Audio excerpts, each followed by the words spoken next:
Let's talk about a number so huge it barely seems real: $315 trillion. This staggering figure is not just a number, it's a reflection of the financial world we live in today. That's the total global debt as of early 2024, according to the Institute of International Finance.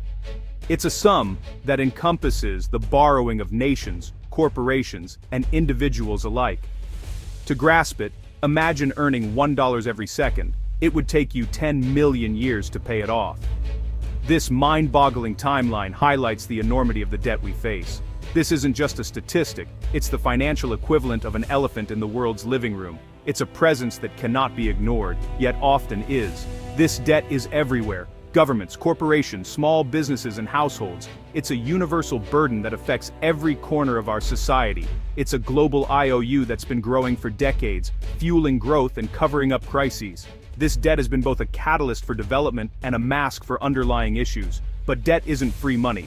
It's a promise to pay back more later, and the bill is coming due. The ticking clock is a reminder that this borrowed time is running out. The danger isn't just the size, but how deeply it's woven into the global financial system. It's a complex web that ties economies together, making them vulnerable to each other's failures. Imagine a game of Jenga, where every block is tied to every other block. Pull one, and the whole tower could collapse. This precarious balance is the reality of our interconnected financial world. That's our reality. A problem in one part of the world can trigger a global chain reaction. The ripple effects can be felt across continents, affecting markets and economies everywhere. Worse, this debt is growing faster than the world economy itself. It's a race where debt is outpacing growth, leading to an unsustainable future. It's like your credit card bill rising faster than your salary. You can juggle for a while, but eventually, the interest eats you alive. The stress of mounting debt is a reality for many. We've used debt to keep the party going, but now the bartender wants to be paid. The time of reckoning is approaching, and the cost could be steep. The world is stumbling into a trap of its own making. Leaders are grappling with the consequences of past decisions, trying to navigate a path forward. The question isn't if this debt will matter, but when. The countdown to a financial reckoning is ticking, and the world watches with bated breath. And when it does, the consequences could be seismic. The impact could shake the foundations of economies, altering the financial landscape for generations to come. Where did this $315 trillion monster come from? How did the world end up owing so much to so many, all at once? It's a tangled web of government, corporate, and household debt, each strand woven tighter over decades of borrowing. Governments borrow by issuing bonds, essentially IOUs, to cover spending that far exceeds what they collect in taxes. This borrowing funds everything from infrastructure to social programs, but it comes at a cost. After major crises like the 2008 financial meltdown and the COVID-19 pandemic, government debt exploded. Now, interest payments alone are swallowing up budgets, forcing painful choices and crowding out essential services like healthcare and education. Corporations, meanwhile, gorged on cheap loans during years of near-zero interest rates. Instead of investing in new factories or jobs, many used borrowed money to buy back their own stock, boosting share prices and executive bonuses. But now, as interest rates climb, these companies are feeling the squeeze. Many face a brutal cash crunch, struggling to refinance or pay off their mounting debts. Households join the borrowing spree too, taking on mortgages, car loans, and student debt, all encouraged by years of easy money and low rates. For many, debt became a way of life. But while the cost of living soared, wages lagged behind. Now, rising interest rates are pushing families to the brink, making it harder to keep up with monthly payments and basic expenses. The result? A fragile interconnected system where everyone owes and everyone's stretched thin. One shock could send ripples through the entire global economy. This isn't just a government problem, it's a global, all-hands-on debt crisis that affects every country, every business, and every family. The debt mountain is a perfect storm, threatening to break under its own weight and unleash consequences we can barely imagine. And the world is running out of ways to keep piling it higher. The question now is, what happens when the mountain finally comes crashing down? How did we get here? Every time the economy stumbled, central banks slashed interest rates to spur borrowing and spending. After 2008, they went further. Rates hit zero, and then came quantitative easing, trillions of dollars created out of thin air to buy assets and flood the system with cash. This propped up markets and kept the economy afloat, but it also encouraged even more borrowing. Each crisis was solved by setting up the next bigger one. It's like patching a leaky roof with buckets. Eventually, you run out of buckets, and the ceiling caves in. The magic trick worked for a while, but now the system is saturated with debt. The tools that once saved us are now part of the problem. We're out of easy fixes, and the next storm is already on the horizon. The question is, what happens when the old playbook stops working? We're about to find out. Another recession might be coming, but this one is different, and far more dangerous. The old tools, cutting rates and printing money, are either broken or too risky to use. Interest rates can't go much lower, and cutting them now could reignite inflation. Money printing. Central banks' balance sheets are already bloated, and more QE could destroy confidence in currencies. Policymakers are trapped, raise rates and risk a debt crisis, or cut them and risk runaway inflation. The medicine that once worked now threatens the patient. Any move causes pain, crashing markets, teetering banks, or spiraling prices. The next recession won't be a routine downturn. It's a storm with no safe landing. We're flying blind with no parachute, and the manual is useless. The world's financial system is addicted to cheap money, and withdrawal could be catastrophic. The stakes have never been higher. This isn't just another cycle, it's a reckoning, and there's no easy way out.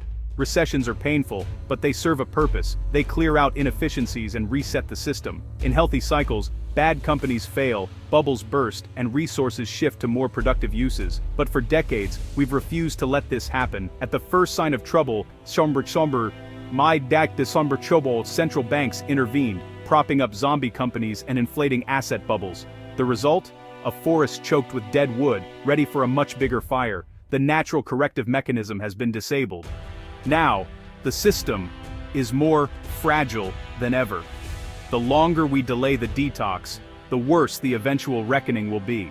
By preventing natural corrections, we've inflated the everything bubble: stocks, bonds, real estate, even sneakers. Asset prices are sky high, disconnected from reality, creating a fragile illusion of wealth. People feel rich, spend more, and save less, but it's all built on cheap debt and central bank liquidity. When everything is a bubble, there's nowhere to hide. A correction in one market can trigger panic everywhere. Much of the debt is backed by these inflated assets. If values plunge, loans go underwater, defaults spike, and banks are at risk. This isn't just a paper loss, it's a real-world disaster that can wipe out savings and destabilize the entire system. The doom loop is set: falling assets, rising defaults, and a banking system on the edge. The illusion of wealth can vanish overnight, and the fallout could be global. The next downturn won't be a normal recession, it's more like a carefully planned, controlled demolition. Imagine experts wiring a building, not to fix it, but to bring it down in a way that looks orderly, even as the structure collapses. That's what's happening to our economy right now. The debt and asset bubbles have grown so massive, so interconnected, that even a small correction could set off a chain reaction, potentially triggering a global depression. The stakes are higher than ever before, and the risks are everywhere. Policymakers and central bankers are desperately trying to let the air out slowly, hoping to avoid a sudden collapse. But it's a nearly impossible balancing act, like walking a tightrope in a hurricane. Every move is scrutinized. Every decision carries enormous consequences. The pain from this process is being pushed onto ordinary people. Higher inflation at the grocery store, stagnant wages that don't keep up, and painful cuts to public services that families rely on. Everyday life is getting harder for millions. Meanwhile, big banks and corporations may once again receive bailouts and special treatment, but it's households and workers who will bear the brunt of the fallout. The divide between Wall Street and Main Street keeps growing. This slow-motion demolition is already underway. Just look at the rising cost of living, the stagnant growth, and the sense of unease spreading through communities everywhere. The system is trying to shrink the debt mountain without causing a crash, but the only real way to do that is by making everyone a little poorer, year after year. It's a hidden tax on the future. The vast wealth created by the so-called everything bubble must be destroyed, either slowly, through inflation and stagnation, or suddenly, through a market collapse. There's no easy way out. The real question is whether this process can be managed and contained, or if it will spiral out of control and plunge us into chaos. The uncertainty is palpable. The stakes are enormous. A slow, grinding decline that saps hope, or a sudden, devastating collapse that shocks the world. Either way, the pain is unavoidable. The only question is how and when it will hit. It's not all doom. Collapse isn't inevitable, but the way out won't be painless. The first step is admitting the problem. Debt isn't a magic solution, it's a dangerous addiction. One option is a debt jubilee, writing off unpayable debts, which would be messy, but could reset the system. Another is a return to fiscal discipline and real investment, governments focusing on productive growth, not just spending. This means building real wealth, modern infrastructure, new technologies, and a skilled workforce. On a personal level, it's time to get prudent, reduce debt, save more, and invest in real value. The era of easy money and quick riches is over. The future will reward resilience, not speculation. It's not about pessimism, it's about realism. The fantasy is ending, and it's time to face facts.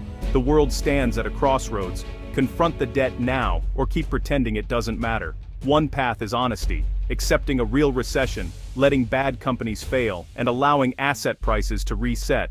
It's painful, but it cleanses the system and sets the stage for real growth. The other path is denial. More money printing, more bailouts, and more slow-motion decline. This avoids short-term pain but guarantees a bigger disaster later. The longer we delay, the worse the eventual collapse will be. It's like choosing between ripping off a band-aid or letting the wound fester. The choice is ours, pain now, or catastrophe later. The clock is ticking, and the foundations are crumbling. Will we face reality, or keep living in denial? The next decade will reveal the answer. The stakes couldn't be higher, and time is running out.